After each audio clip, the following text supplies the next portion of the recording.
Hi, hello. I am Miss Nicola, if you don't already know me, and I'm going to be demonstrating how to make a functional food-safe bowl using a hand building technique. So not using a pottery wheel, just using our hands and a few simple tools. So first you're going to start with a slab of clay, and we need to get this rolled out to somewhere between 1/4 of an inch and 1/8 of an inch thick. We want it to be pretty squared off, so you don't want to get a long skinny rectangle. So I'm picking it up, I'm flipping it. This does two things. It allows me to keep it square, and it also allows the clay to roll out easier because it starts to get stuck to the placemat, and so that releases it so that it has room to spread out and grow. It is easier if you stand up.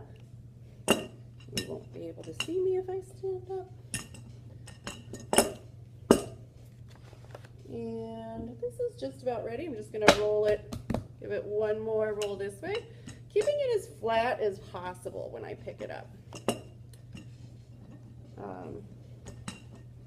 So you don't get a bunch of folds. And also clay has memory, so sometimes once we fire it or it starts to dry, it'll start to dry strange if it's been folded a lot, or it may even crack.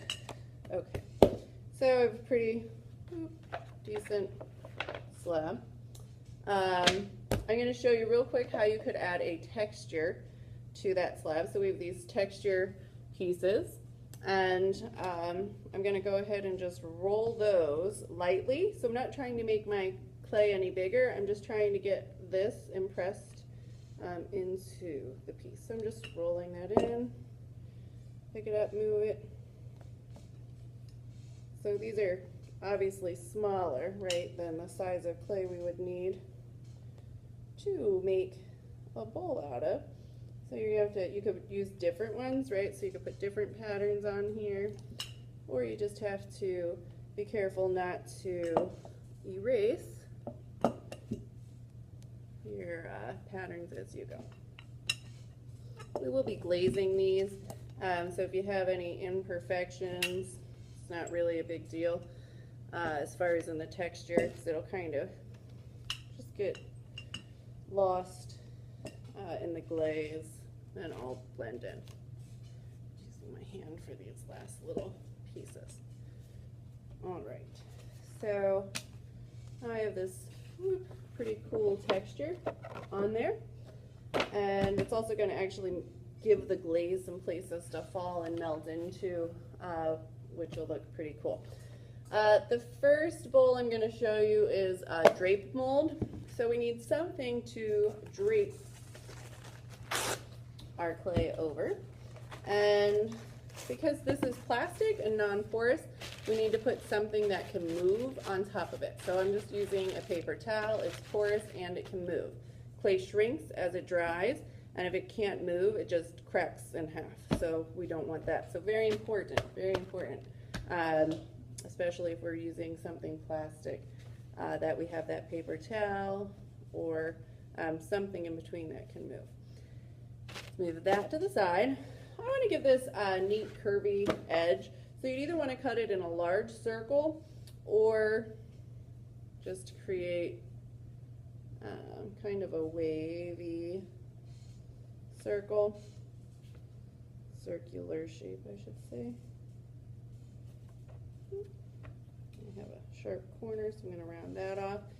And this is just a pointed wooden tool, and I'm just using it as a cutting tool. This is probably my most versatile tool. I can use it to slip and score things together. So I'm just taking it and pressing it against the placemat, right, and cutting through.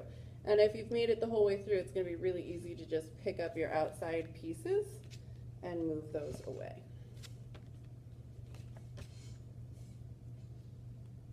And so now I'm going to put this here and carefully pick up my slab of clay. Try and find the center of the bowl and have that kind of meet up with the center of my clay.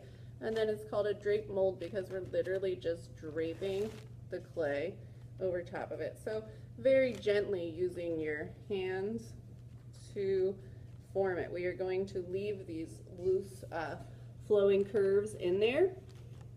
I'm trying to pick it up so you can see. Whoa. All right, so that is step one. Mine is a little bit off center. Not that worried about it, but put it a little closer. And I'm going to show you how to make a foot. We're not completely done. I'm going to make a foot for this, and we would need to do some smoothing of the rim. This rim would be extraordinarily sharp if we just walked away from this right now. So I'll show you how to make the foot using, pardon me, whoa, move that out of the way. All right, so using some extra clay that you cut off, you're going to make a coil. So I just squished it in between my hands, so making it like a snake or worm, and rubbing it, right? And then once I have it started, it's easier to get it a bit more symmetrical using my fingertips to just roll this out. And not quite even. So I have a nice long even coil. If you messed yours up, just make another one. I'm going to take this and basically I'm going to make it like a circle, right, on the bottom of my pottery. So you can see that. To get it to stick, because wow, it'd be nice if it was just going to stay there like that, but it is not going to. You want your foot, this is called a foot ring, you want it to be smaller, right, than your largest bottom part of your bowl, but not tiny. So it should not stick out at all. It should be within the border. And taking my stick, I can see where this foot ring is going to be, and I am mucking up, making marks in my clay.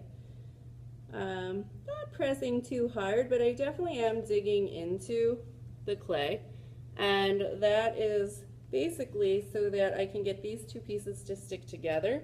I'm going to dig that up. I'm actually going to dig in here as well, do the same thing, and add water. And then where the messed up clay and the water are, they will make slip, right, which is liquid clay. So we're muddling up the clay so that it can really mix with the water, which will then act to glue these two pieces together so that my foot ring just doesn't fall off either in the drying or the firing process. All right, foot ring, water, putting water on my scoring marks on the bowl and my scoring marks on my foot ring, picking this up. Doesn't exactly line up, so I'm just going to make it a little smaller. Still a little bit too big.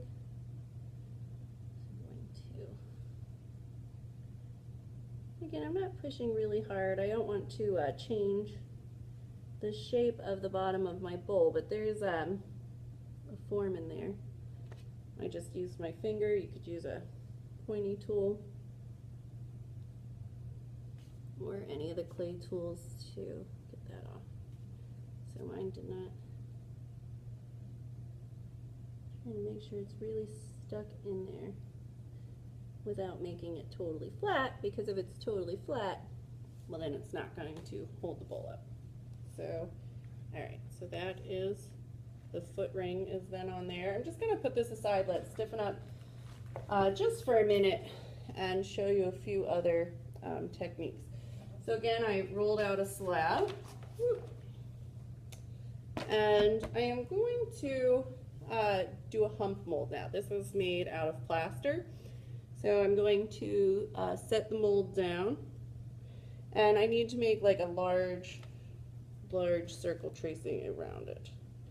So leaving enough room, getting some of these edges out of the way, but this is going to sit on top and fall down the side. So similar to the drape mold, except for I'll actually push it right into this. I'm going to start to go a little bit quicker if possible, so you have time to see this and make your own. So very, very similar, except for I am pressing it into the mold.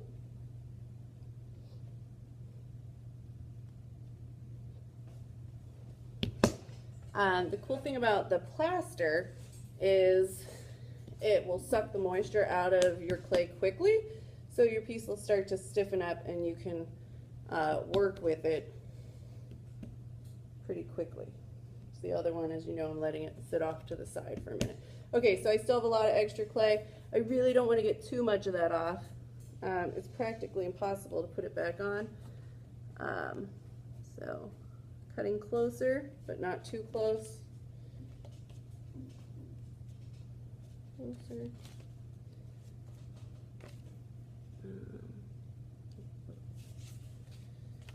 So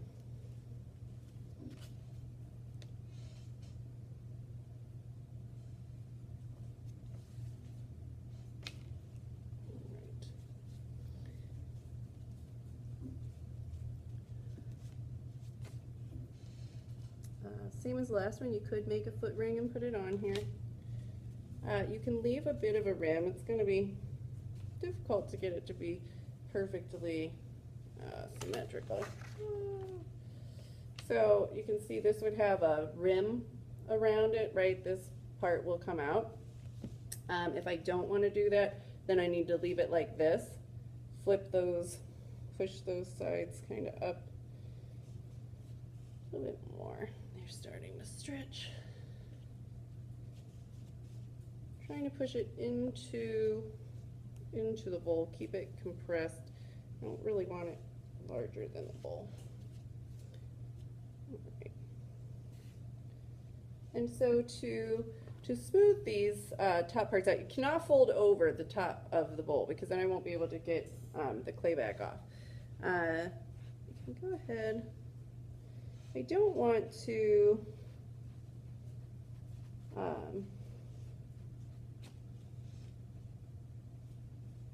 get the plaster wet per se, but I did want to smooth out the rim of this just a little bit.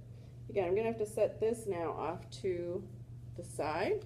It will need a few minutes to get kind of dry. I have one that wasn't my favorite. After a few minutes, it should get stiff enough. We don't want to leave it on there for too long because, again, clay needs to be able to shrink. Your little grown-up hands come in handy. So this one has been sitting in there maybe for 10 minutes, and so it's already going to hold its shape. Now it's very soft, and I can still work with it, but you'll probably need to let it sit on here for a few minutes. You could work on making a foot while that's happening. If you want a foot, it really doesn't matter. If you want a footless bowl, that's no big deal.